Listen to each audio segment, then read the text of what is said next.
since it is rivalry week, we can get into the analytics of the game. We've talked about all that, but you are different because you've played in this rivalry. I have. 4 times. What is the lead up to this? What is the talk in the locker room? What is the psyche for a Michigan football team getting ready to head into the Horseshoe? Well, once the game is over on Saturday, and I'm speaking of last Saturday, once the game is over, like Sunday it starts. Like, and Sunday you feel it. Like, you feel it because then the atmosphere changes on campus. You got the people that you got, your fellow students that you're going to class with.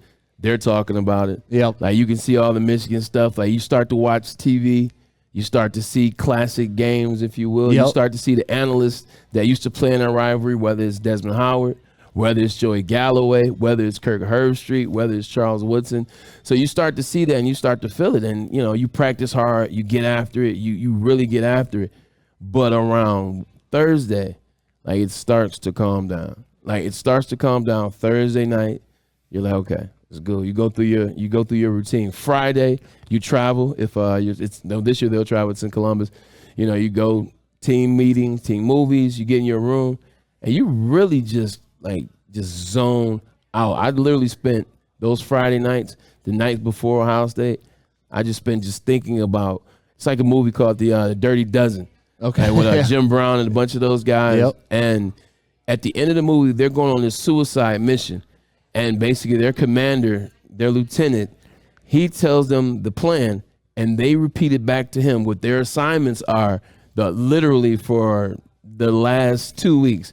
That's kind of how it is, man. You zone out, you go in the room, and you're like, all right, cool. On this play, this is what I have. If I see this, what is Chris Gamble going to do on this play? If Mike Doss comes up on this one, if Will Smith comes up on this one. I love how you're listing the players that you played against. Like this is a real thought. You've had these conversations in your head. 100%. Yeah. Oh, here's A.J. Hawk. He's calling out the play already. What is Shad Henney going to do? Is Shad going to look at me? Like, you go through all of this, and when you wake up on Saturday, man, it's business as usual. But Saturday is the easiest day. Like, it's the lead up to that where you get butterflies, you get antsy, you get nervous, you get excited. Your family calling you and stuff too, 100%. hyping you up. Yeah. All your family, your boys, everybody's calling you. It's like, yo, man, what y'all gonna do?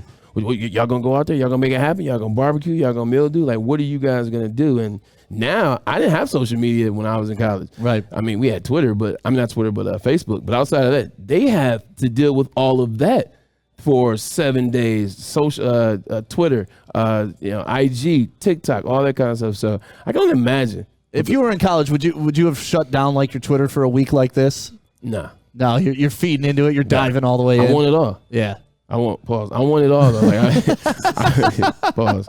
I want it all. Like, I want to see what everybody is saying. I want to make them eat crow. I want everything. I want the haters. I want everything. So when I go in that game, when it's all said and done, then I can be like, Yeah.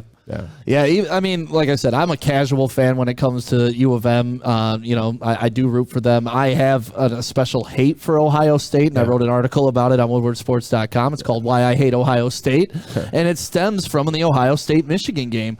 I was 16 years old in 1997. A friend of mine, Adam, both of his parents graduated from Ohio State, and they invited me to go to the Ohio State-Michigan game with them that year. That was the David Boston, Charles Woodson year. Sir. And since they were Ohio State alums, there's an Ohio State section, so I wound up sitting in the Ohio State section with all of them. That's tough. But I didn't know the depth of this rivalry at that point. Like, I just knew, these are two good football teams. They're playing each other. That's like, different, man. I knew rivalry from high school. Like, I go to St. Mary's. We hate CC. We hate Brother Rice. But this is different. This isn't just a rivalry. This is like, you hate family, you hate kin, you hate like bloodline. It's not just about I don't like that team. Yeah. It's about I don't like anything about that state, those people. Yeah. And while I'm cheering for the game, Charles Woodson, second quarter, I believe it was, returns that punt for a touchdown. And I'm just going nuts like a regular 16-year-old. This hillbilly from Ohio State grabs me by the back of my neck, whips me back, and starts talking trash to me. He had to be about 45, 50 years old. I'm a 16-year-old kid. I was a tall 16-year-old. Right. I'm a 16-year-old kid. Hey, man. Sounds like an Ohio person. And that's exactly why. In that moment, I learned this guy hates me for no other reason than I was born on a state line above him. Yeah. And I better learn to hate them because I know that they see me coming. They already hate me. And that's where I grew. Like, I am not involved in this at all. But when Ohio State gets brought up, I'm like, all right, Michigan, roll these dudes. Michigan State, let's have fun. Boys will be boys. You know, Penn State, 100%. Okay, beat Penn State. Wisconsin, beat. But Ohio State, ooh. I want them to take care of that 45-year-old man every time they're on the field. Yo, 100%, man. You got to look at it like this. Michigan, Ohio State have been the most productive teams in Big Ten history. Obviously, Michigan got off to a great start from 1887 until 2001, if you will. But when Bo Schembechler left the staff after coaching under Woody Hayes, who was his mentor, who got him in the game, he leaves to coach a rival. Now, they were just a rival at the time. It was like, it's a rival, but it wasn't what it is now. So he leaves. This is his understudy. And then that next year, 1969, Ohio State's the #1 team in the country. And they're playing against a Michigan team that nobody gave a chance to do anything that year. Michigan beat them. Yeah. And it starts the 10-year war in which Michigan wins 8. I think Michigan wins 8 of 10.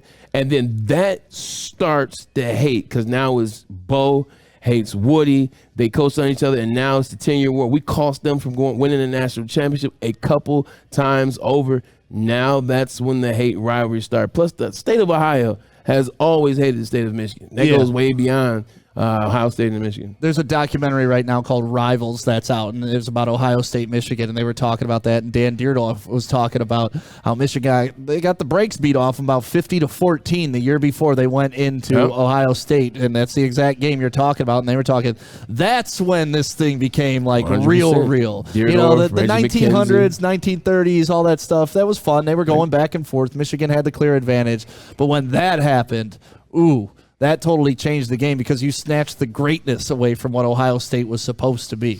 Snatched it right from under them, right out from under them. And then also you're talking about they are about 215, 20 give or take miles down the road. They're right on the border. Like it's so close yet so far. Ohio doesn't like Michigan. I remember when I was in Cleveland playing in Cleveland. I hated it, but when I was playing in Cleveland, especially around these times, it's the Michigan games, you can go like show your ID for something, whatever you have to show your ID for. They see that Michigan ID, the Michigan driver's license. Oh man, Michigan, blah blah blah blah blah. Like it's a Michigan's driver's license. It doesn't say University of Michigan. It says the state of Michigan. Whether my license plate on my car, like they hate the state of Michigan. Yeah, I mean it's so much of a clown show where they put X's over M's during this week on their campus. Too much. That means we live rent free in your head. That just means that just means they you're a win child. A lot, though, so I mean I guess it's worked for them. But well, they haven't beaten Michigan in over 1,000 days. I'll tell you like this on the football field. I agree with you. You're always good as your last game. Last time I checked, Michigan beat Ohio State last year. Yeah, well they and then they took the year before that off. So it's been over 1,000 days since Ohio State has tasted victory over Michigan on the football field.